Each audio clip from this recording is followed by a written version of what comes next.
Today I'm interviewing Professor Tracy Daskovich, Director for Public Health in Gwent. Hi Tracy, thank you for joining us today, and we're here today to talk about the Blaenau Gwent and Torfaen deal. So, tell us a little bit about your role in public health. So public health primarily is maintaining the health and well-being of everybody in our population. And that is everything from looking after people's health and well-being. So it could be vaccinations, it could be physical activity, it could be about climate change, it could be about a whole range of things. People often think that health is about health services.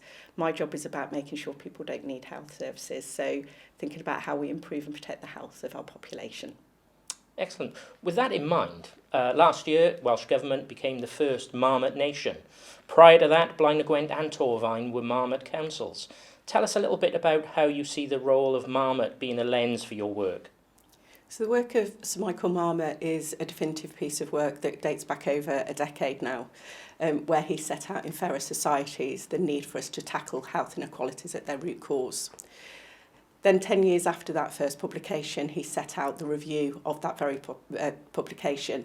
And what was within that was a real sense of things had either been stagnant or gone backwards. We had obviously dealt with austerity, we'd had a global pandemic, there was all sorts of things that had taken that, his intention, his ambition off track. And within that, what we've seen is escalating inequalities, things like healthy life expectancy going in the wrong direction, and the gap between the richest and the poorest in our society have become more divided. And within that, we know that we have to do more faster for those that need more help. And we need to think about things that are impacting on people's health. So the things that can be prevented should be prevented. So the people that are dying early from cardiovascular disease, incidents around type 2 diabetes, people that are living in poverty that shouldn't be living in poverty, people living in homes that aren't warm and dry, which is leading to an increase in respiratory illness. These whole range of issues were issues that Michael Marmot set out in Fairer Society and the things that we are obligated as a public sector to do more about. So the deal is a new way of working with partners, residents and businesses. Why is the mindset of the deal needed now, and how can public health benefit? The work that's taking place in Torfaen and Blaenau Gwent is transformative. What it does, it changes the conversation. What it's saying to people is that our public services, and in particular our local authorities and our local councils, are our first line of defence for our communities. And what this enables us to do is actually go into our communities, work with our communities and think about the strengths that people have within our local places, so our local assets, and build on those to transform the population's health. So this is about well-being, this is about education, it's about our foundation economy, it's about homes, access to green spaces, but most importantly it's about connectedness and about our services and our people working hand in glove with each other, that they're not separate. It's not a service providing to another, it's about how we can shape a conversation around the needs of our population and really transform services in the context of the way people live their lives, not in the way that we wish to provide services. So thanks, Tracy. Can you tell me what makes good health outcomes? The ingredients for good health are complex. I think a lot of people assume straight away it happens in doctor's surgeries and hospital waiting rooms, and it's far more complex than that. About half of our health is determined by the environment in which we live in, the jobs that we do, the education we've received, the homes in which we live. Another 30 to 40% will be around things in terms of the way we live our lives. So how much exercise do we get? Do we smoke or not? How much alcohol do we consume? The size of our genes, all kinds of things like that, what we eat, what we drink, all kinds of things. So only about 20% of our health is determined by how we access health services. So I think there is something about how we discuss this without creating judgment or blame. When we get into that behaviour bit, when we're talking about smoking and eating and exercise, that comes with a layer of judgment, and this is where we lose our communities and the conversation closes down, because not everybody has choice. I've actually banned the term lifestyle choice from my team because choice, like good health, isn't distributed evenly. So what we need to do is create an environment for people to live the very healthiest of lives and live optimally within the circumstances in which they live. Okay, can you provide a little context of the challenges facing public health today? The challenges around public health at the moment are multi-layered and extreme in some cases, and often because we come at it from the wrong angle. We look at how we treat illness rather than keeping people healthy. And I think we need to change that. And around that, we need to prevent the preventable. So when we think about something like stroke, for example, about 1 in 4 strokes, 1 in 4 of the strokes that we see coming through our health services are entirely preventable just by people knowing their blood pressure. So 1 in 4 strokes is caused by undiagnosed high blood pressure. So if we were to tackle that, then we would have a different conversation about strokes. So that would be 1 in 4 strokes would be averted. And when we think about this, and this is why thinking about things in a wider context is really important, if we think about treating stroke as a medical condition, then that's quite easy to describe. But when we think about the rehabilitation for that individual, their inability to work, the long-term disability that's left by that stroke, and then the impact of that on the economy, because we've got somebody that's unable to work, somebody needs long-term care. That again starts to show that social determinants of health and how that builds up. So we need to start and think about things through a pathway rather than an individual intervention, which is often how we deal with these things. So when we look at public health, we're starting to think about, well, what is the causation of something? So we try and get as far back in the pathway as we possibly can. So if we were to take something coming through the council, for example, like somebody needing social care intervention, we would look and do a reverse pathway to try and understand where did the build-up of that individual needing care start, and we'd go right back to the beginning and try and think about how we could prevent that intervention needing to take place in the first place. So it's starting to think about things in a very different way, so that we're not just piling all of our energy and all of our resources into treating the symptoms. We're actually starting to put a much smaller amount of our resource into prevention. We know the old adage, prevention is better than cure, and nothing could be truer. So if we could divert that into prevention in terms of keeping people well, then we'd have very different outcomes for people. And thinking of the deal, what makes this approach in Blaenau Gwent and Torfaen different? So what the deal is starting to do is exactly what I've already talked about around how we can do earlier interventions.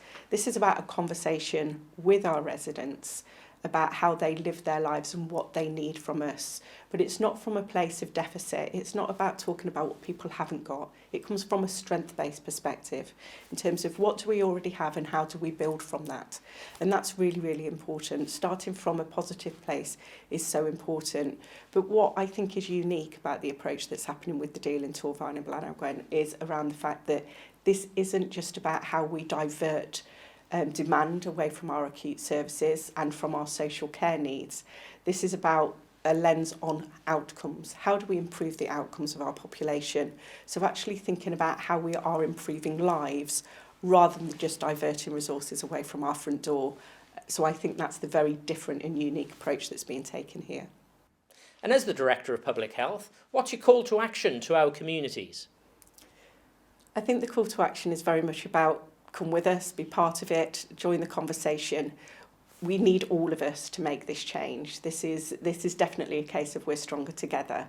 And it is absolutely no good doing what we've always done. We will always get the same outcomes. So it's no good us keep shaping services through a platform of what we can deliver. And that's often what guides us. We'll know what resources we have, we know what staff team we've got, we know what buildings we've got, and we build our services around that. Whereas this gives us a different opportunity to go, what are the services that are actually needed? What will actually make the change for the population? And from that, we will have a very different outcome for our population. So I think there is something about shaping what we do around our community rather than what we have as a service provider, and that will give us a very different end. So Tracy, you know our communities really well. How can the public sector work with partners and residents to build on the strengths and capacity within our communities? We've got the best ingredients across Torfaen and Blaenau Gwent in terms of that we've already got a community that is cohesive, that work together. There's already a strength both in our history and our presence. And what underpins really strong communities is that sense of togetherness, We know that isolation is as harmful to our health as smoking. So where we see really good community connectedness and we're tackling things like isolation, people feeling excluded, we have a strength in our community, and that's what we have locally here. And what we have, therefore, is a platform to build on and really start to see that growth. And within that, really think about where we have those stronger connections, learn from them, and really spread that right across our populations and think about how we bring people together around good health, but also around good education, making sure that we've got those assets in place to actually strengthen that. But at the heart of that, what we've already got is the people, and that will be our starting point and the strength that we've got locally. So the Blaenau Gwent and Torfaen deal is a new social contract between each council, its communities and partners, built on trust, shared responsibility and collective action. Why is that so important? What you're describing, Neil, is our moral imperative to make sure that people are living in the very best health for as long as they can. So this isn't just about good health, it's about living all of our lives in good health. And what is criminal at the moment is that gap between the people in the least and most affluent parts of our community. It isn't acceptable that there is a 25-year gap between the rich and the poor in our society, where they don't have the same opportunities for good health as everybody else. And depending on where you live, depending on where you were born, the school you went to, the street you live in will determine how long you live in good health. And I know for part of our population, people are living in poor health from the age of 48. And therefore, for the rest of their lives, they will live with 2 or more preventable illnesses. And there is something for me, there is a moral obligation to tackle that. And I think that is the opportunity that the deal gives us to really call out these issues, to make us angry about these issues and not be passive to them. We know this, we see data and we see numbers all the time, and it becomes so normalised to us that we almost just accept it, that it's a given, and we don't challenge it and we don't do anything to address it. What the deal is saying is this is unacceptable. We know these are our issues. We know how we can change it, and collectively, as a partnership, we're getting behind it to work with our communities to make that change. And that, for me, is an obligation. That's really interesting. So you've described the health inequalities facing our communities. Why isn't the council, social care and health doing more now to tackle these issues in our communities? I don't necessarily think how we're going to tackle health inequalities is going to be done through a health and social care lens. When we think about people's lives, I think about it in a quadrant. I think about their social, environmental, cultural and economic well-being. So when we bring those things together, we know that we have a growing population, an ageing population, against the backdrop of reducing resources. And therefore, those two things don't add up. So we need to think about how we do things differently, to make sure that we've got the right advice and information at the right time for people to access support earlier, rather than just meeting the demand needs of people when they're at the worst part of that demand scale. So if we can get to people earlier, supporting them in the place where they are, instead of bringing them into acute services later on in that pathway, I think we will see very different outcomes for each other. And I think that is the absolute obligation that we have to do that, to change the way that we provide services, to make sure that people have access to the right information at the right time and getting the service from the right place, rather than just the place where they think that they can access. We know that we see people accessing social care at a point, whereas if we got to them earlier, we'd be able to put in a different level of support that could have been at a community level rather than an acute level, and that would be a very different change for that individual.